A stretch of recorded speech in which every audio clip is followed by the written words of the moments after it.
Welcome, everybody. We are here for another one of our qualitative conversations. Today, we're honored to be speaking with Mark Vagle. We have other colleagues here as well.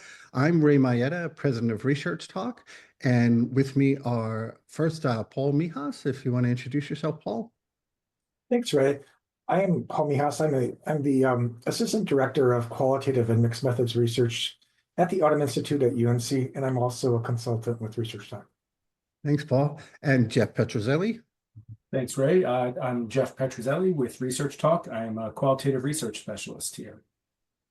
Wonderful. And then, Mark, before you introduce yourself, I just wanted to mention a couple of our feature conversations will be going in and out.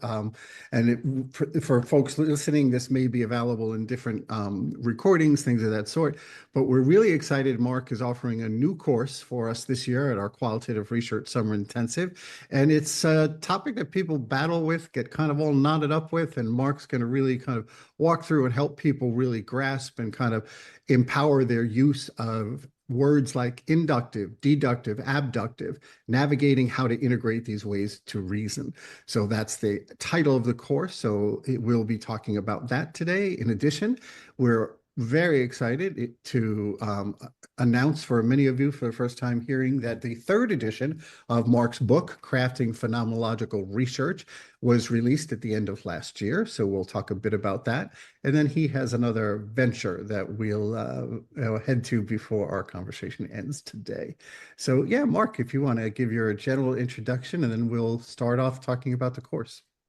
Great. Thanks, Ray. I'm Mark Vagle. I'm a professor at the University of Minnesota, Twin Cities campus in the College of Education and Human Development.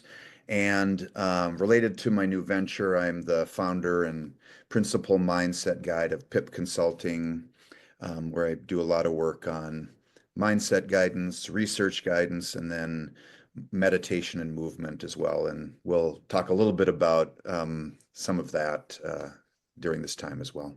Great.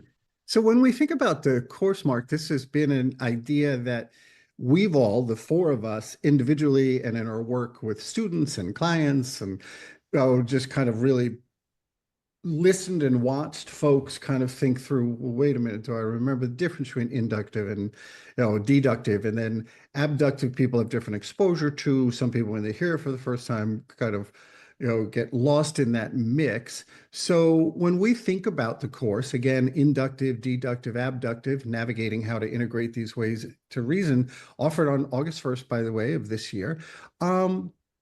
When you think about people enrolling in the course, what do they get if they take the course? What's going to be their, when you think about, benefits for folks in enrolling and spending time with you that day? Yeah, I think what I anticipate, what the plan will be, and what I anticipate takeaways will be are a few. Number one is to engage these terms first and engage them directly and then try to ground them a bit. So we will, by the initial engagement, will of course engage how these words have been used by researchers over the years. We'll get some grounding and foundation there, and then move to trying to demystify them a fair amount. And then a second related benefit I think that'll happen is to see the relationship among the three, and that a lot of it is a movement among these ways to reason. That in qualitative research, when we're dealing with data, when we're analyzing data, when we're thinking with and through our data, and in relation to our research question, in relation to what we think and feel and find as we go, that type of, I almost, one word that comes to mind is a little bit of a humble surrendering to the data and the process, and allowing oneself to say, okay, there's moments I'm going to make claims or stake claim. Then there's moments just maybe around the heels of that where I'm going to question the very thing I claimed, in an open, humble way, and then move back and forth in ways. That's just one example. And we'll do a number of activities to ground that. The third related is, participants are asked to bring some data they have, or if they're in a design phase, to bring where they're at with their design. If they're further along and into their analysis, to bring wherever they're at. So I think the third benefit is we'll be grounding these ideas, the big, medium, and on the ground ideas, in each person's work. And I'll be responding and moving with people in those ways. Can you just expound a little bit more on the humble surrendering?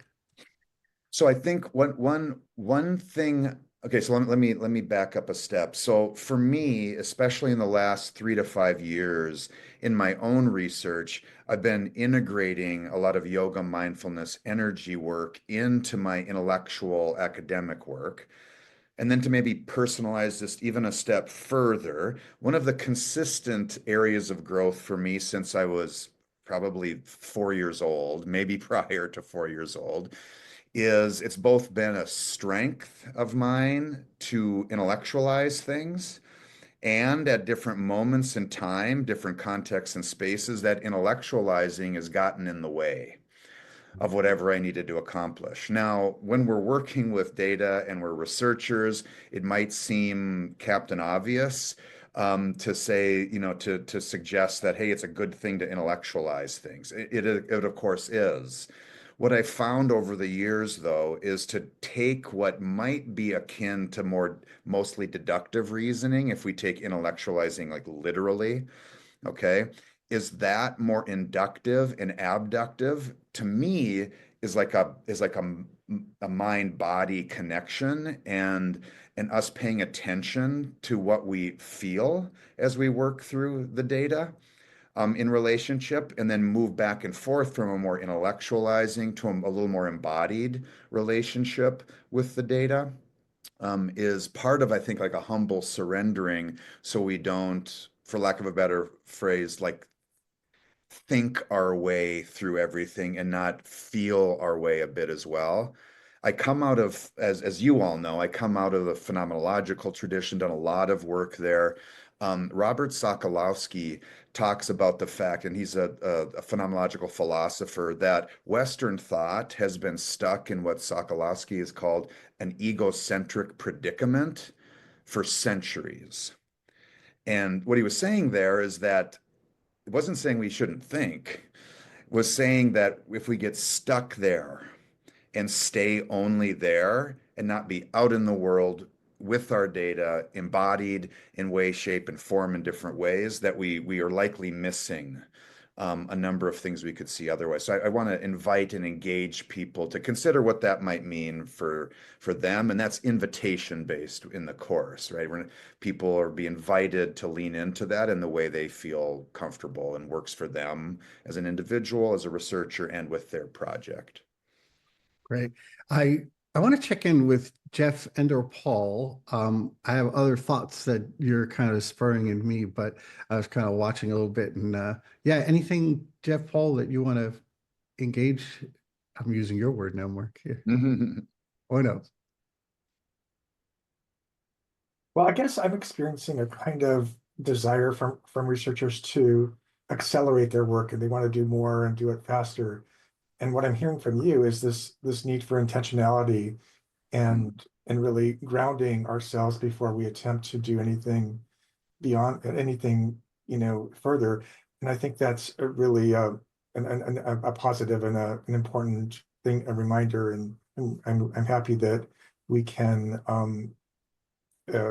invite people to think about these 3 ways of reasoning, and to not worry so much about acceleration and think more about intentionality. Yeah, thank you. I like that, Paul. What's interesting about that too, Paul, is when we talk with folks about accelerating their work, and I think that's a fabulous way to put exactly what people want to do, their assumption is, if I am to get done more quickly and move things along, that means I have to bring in my mindset, my knowledge as soon as possible, and that's going to be the expressway. But that doesn't mean if we take a clock and start it when the project begins, whenever that is, to the end line, that doesn't mean that's a continuous journey. It doesn't mean that you have to get out of the gates and be leading the race right away.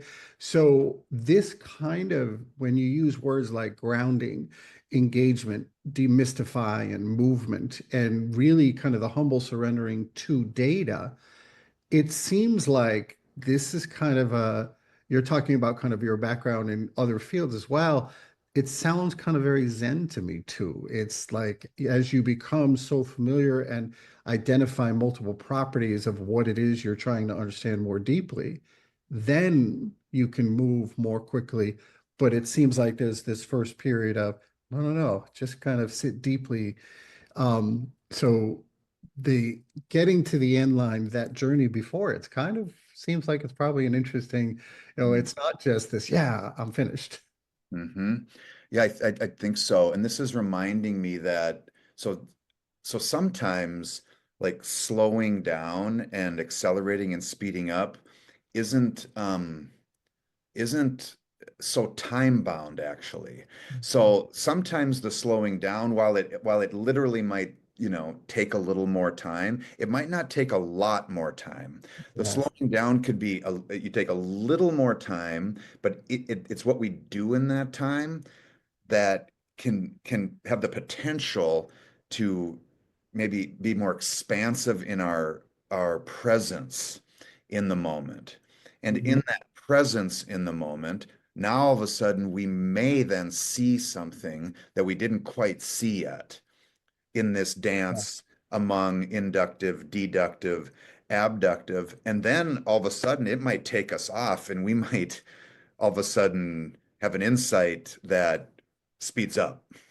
Yeah, and it's this quotation you use from Sokolowski is looking at what we normally look through. It's this really identifying and connecting to the details and nuance that builds your ability to really kind of move more fluidly with material than making assumptions from what you brought to the project that might not align. And then that leads to all sorts of stalls and things. So, yeah, the process pieces of this are so intriguing. And it feels like one of the concrete takeaways that people might not expect in a course of this sort is rethinking your pacing of your work, rethinking your style, your expectations of what markers of progress you have. Mm. So it feels like that may be a little disruptive for folks, but well worth it if they stick with you through the day and gain the ability to really embrace the ideas and strategies that you're putting forward. Hmm.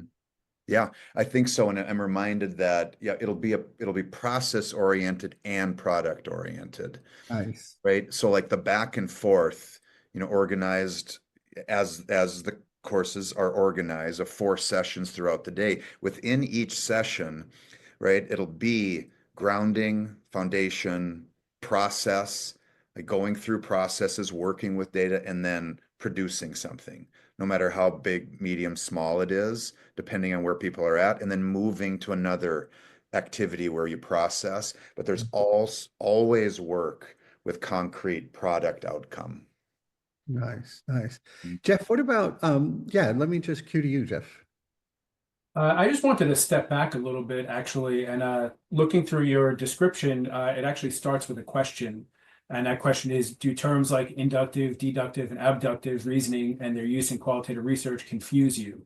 So along those lines, for people that maybe are a little bit unsure about those terms, can you just give us sort of a brief definition of what we mean by those three terms in qualitative research? I know that's a very deep question, but I'm just thinking at a basic level for people that maybe do get confused by them and might see that title of your course and not know what to do. So Yeah, that's a great question. So for me, and to try to boil it down for this space at least, for me, deductive is moving from something larger and walking to something more narrow. And I don't mean narrow as negative, by the way, like more narrow that you can move your way to through reason, like coming down to an answer, an outcome, an insight, and then different languages used across qualitative traditions, right? It might be a theme, it might be a meaning unit, it might be a concept that's developed, okay? But you're moving your way to deducing down, okay? And then for me, inductive will do the opposite, okay? It's an opening up and an expanding of and using reason, and I'm gonna be working with folks to do like more embodied reasoning, right? To look at multiple possibilities and opening up. Now, sometimes I find that the inductive process starts with something like very concrete, and I'm going to use the word small.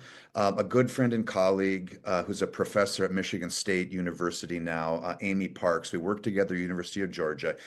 Don't know if she still does this, but almost always when we would work on doctoral committees together at the University of Georgia, she would say to the whole group, including the doctoral student, hey, like in every study, at least one thing has to be small.